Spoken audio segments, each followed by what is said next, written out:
This week, a KARE 11 News investigation revealed 8 children living in filthy conditions in a Richfield home, while county and state agencies either turned a blind eye or ignored repeated warnings. Today, Governor Mark Dayton responded to that investigation, acknowledging that, quote, multiple failures occurred. Here's KARE 11's AJ Legault. And so I thank KARE 11 for dramatizing this and bringing it to everybody's attention. What has Governor Dayton's attention is a story that went untold for far too long. No kid should have to suffer through that at all. It is in large part Andrew Davies' life story.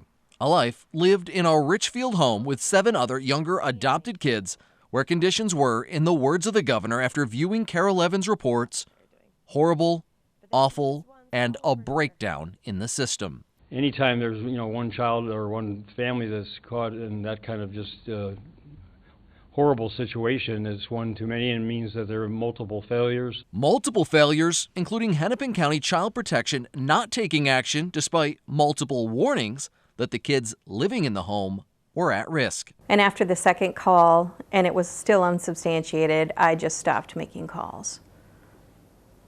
I didn't feel like it was going to get anywhere anyway. Failures, including a state-funded personal care assistance agency tasked with ensuring the kids' health and safety needs were being met, never raising a red flag about conditions in the home that has since been ruled dangerous and unfit for human occupancy.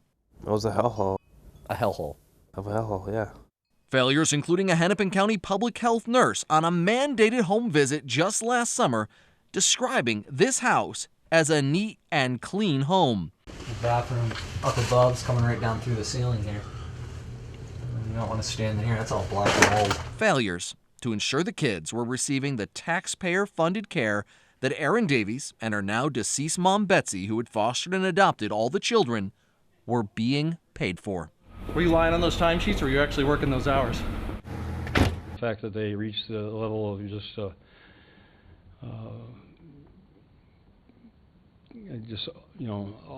awfulness is not a word, awful, but it's bad it gets to be as awful as they are. I mean, it just some of these things, just defy my comprehension.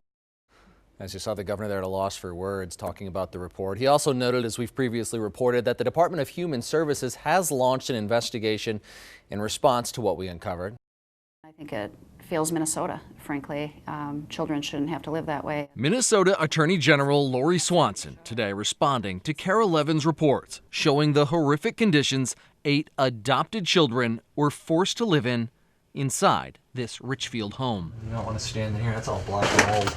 After seeing these images, Swanson says Hennepin County needs to be investigating just what was going on in this home. I hope they are, and they should be, because the conditions in which these kids were living, based on the video I've seen, is absolutely deplorable. Where the Attorney General says her office is taking action. We're taking it very seriously. And is giving a good hard look at Medicaid funds paid out by the Department of Human Services through the Personal Care Assistance, or PCA program, to Betsy and Erin Davies for care of the children they adopted. Prosecuting this state video, which all new PCA providers are required to watch, makes clear PCA fraud is no joke. That falsely reporting hours on your timesheet is a felony.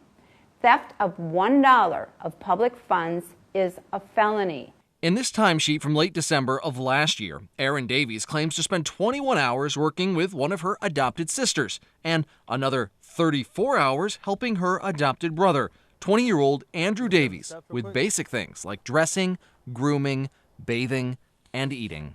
What do you think seeing that? Shocking. It's actually kind of funny because it didn't happen. Didn't happen? No. I mean, I could eat myself.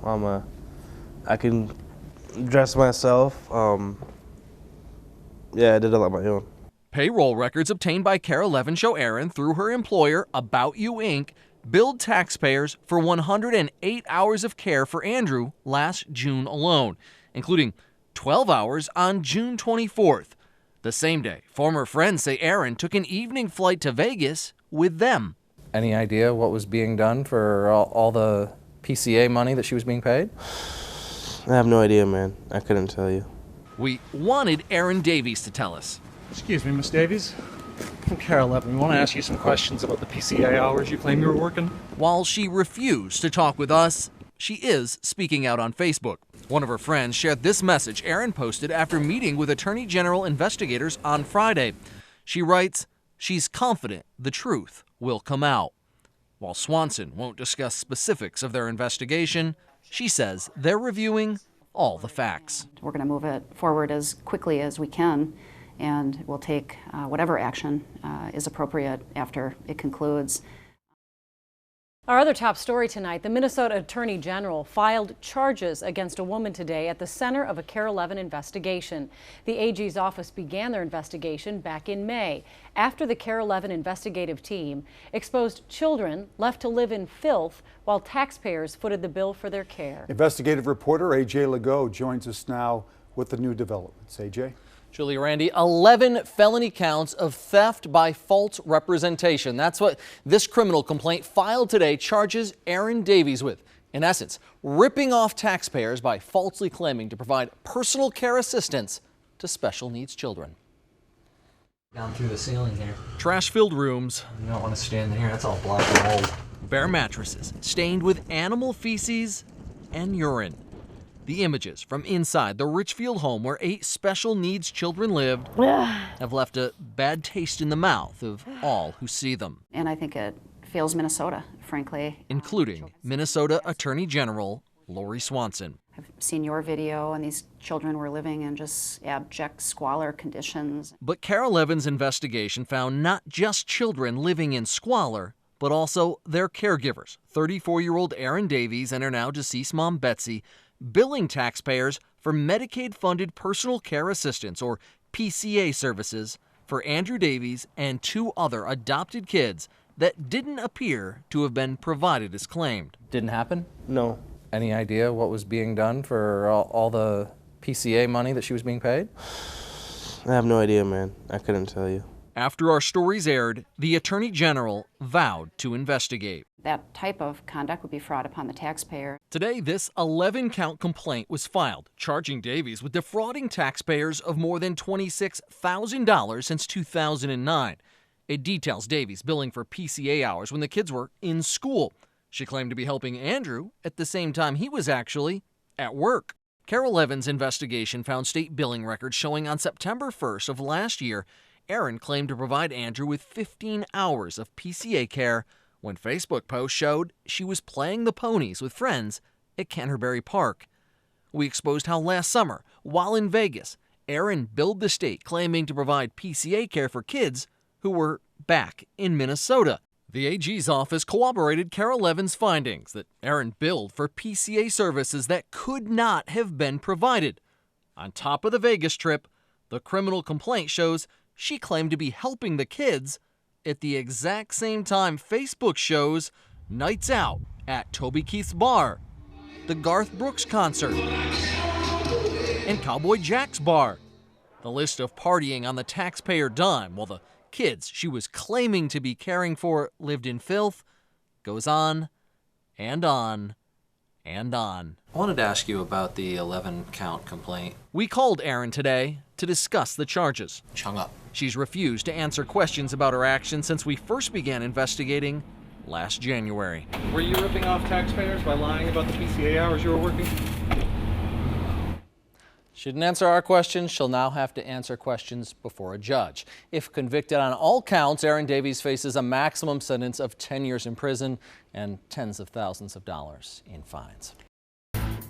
Major statewide child protection reforms go into effect tomorrow, including a requirement that all complaints to child protection also be forwarded to police. The new laws come in the wake of reports about bungled child protection investigations, including the case of 8 special needs children who were allowed to live in filth for years. AJ Legault broke that story and has new information tonight. That new information includes this official suspected child maltreatment report filed with Hennepin Child Protection, alleging that those same children were also physically abused. We wanted to know, what did Hennepin County do with that information? The bare mattresses stained with animal feces and urine, junk-filled rooms, the mold-covered, filthy bathrooms, conditions so bad The house was declared unsafe for human occupancy. These images show how 8 adopted children lived for years. No child in Minnesota should live in those kind of conditions. Images that have sparked outcry from Minnesota's most powerful. Multiple failures have occurred. Failures include a public health nurse writing the kids lived in a neat and clean home, DHS paying out tens of thousands of taxpayer dollars for care that does not appear to have been provided as claimed. But perhaps the most glaring failure is all the missed warnings by Hennepin Child Protection. Something definitely could have been done earlier. Andrew Davies would know. He grew up in the home and says the problems went beyond a filthy house. I was abused by my sister also. How so? Slapped around, got like nails in the back of my neck.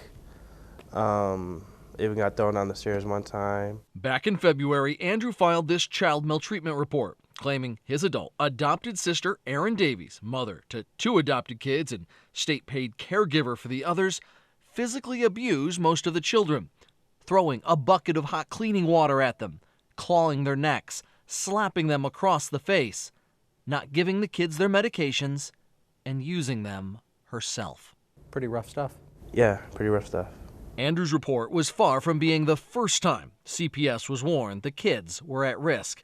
This letter shows that someone else made a report in 2010 alleging a child was maltreated, but CPS determined Child Protective Services are not needed. And before that, there were others. You made reports to Child Protective Services? I have in the past, yes. This woman who asked we not show her face is a mandated state reporter, meaning she's required by law to report abuse she sees. She claims to have made several official child maltreatment reports, including once after scraping a long dead cat off the floor of a child's bedroom. It's dead animals, it's animal feces, human feces, it's so much more than you could ever just think of. She says her warnings were ignored. They're not doing their due diligence? No. Child protection records aren't public, so it's hard to know what happened behind the scenes. But Hennepin County tells us if a report is screened in, meaning open for investigation, it's automatically forwarded to local law enforcement. So we went to Richfield, where the Davies house was located, and asked the police department a simple question. Did Child Protection ever forward any of those reports to them? The answer was no. That tells us Child Protection likely screened out all the reports, never bothering to actually investigate if the kids living here were in danger. State data shows Hennepin County, which received 15,500 child protection reports last year, screened out nearly 2/3 of them. Rex Holzimmer is Hennepin's Assistant County Administrator for Human Services. Were too many calls being screened out? I think most of us in the child welfare area would say that there were too many cases screened out over time. The county commissioned a recently completed report on their child safety system. It doesn't mention any specific cases, but concluded child neglect is a low priority, and reports of abuse and neglect are being screened out on questionable grounds. Holzimmer admits their underfunded, understaffed system has in essence been running a triage system. Neglect compared to a sexual abuse case or a physical abuse case, especially a gross physical abuse case, is going to fall to a lower priority. This is a statewide issue. A review of the most recent federal data shows that in 2013, more than 70% of child abuse reports were screened out in Minnesota without any protective action. That's the 3rd highest rate in the country. The issue of screened out CPS calls exploded onto the headlines last year following the death of Eric Dean, a little Pope County boy killed by his father's fiancée, Amanda Peltier. I've probably slapped him a good 6 to 10 times. Despite 15 warnings that he was being severely abused, he had, scratches, like nail marks on his face, on his head, on his abdomen. Child Protection did not intervene. The picture of 4-year-old Eric Dean will haunt me for a long time. A special governor's task force was created to initiate reform. During a public hearing this spring, one of the cases brought up... This is a picture of where 4 girls were sleeping. The Davies house. The investigation did not include a visit to the home, even though The case involves reports of unsafe conditions in the physical home. Just one case out of countless where repeated warnings fell on the deaf ears of child protection screeners. Everybody dropped the ball on these kids, and that's just tragic. Next week, the Hennepin County Board plans to vote on adding nearly 100 new child protection workers and, as we mentioned, a series of new child protection laws that came out of the governor's task force go into effect tomorrow. That includes requiring child protection to share all abuse reports with police, not just the ones they screen in. Now, we also reached out to Erin Davies. She's not responded to our numerous attempts to discuss the abuse and other allegations with her.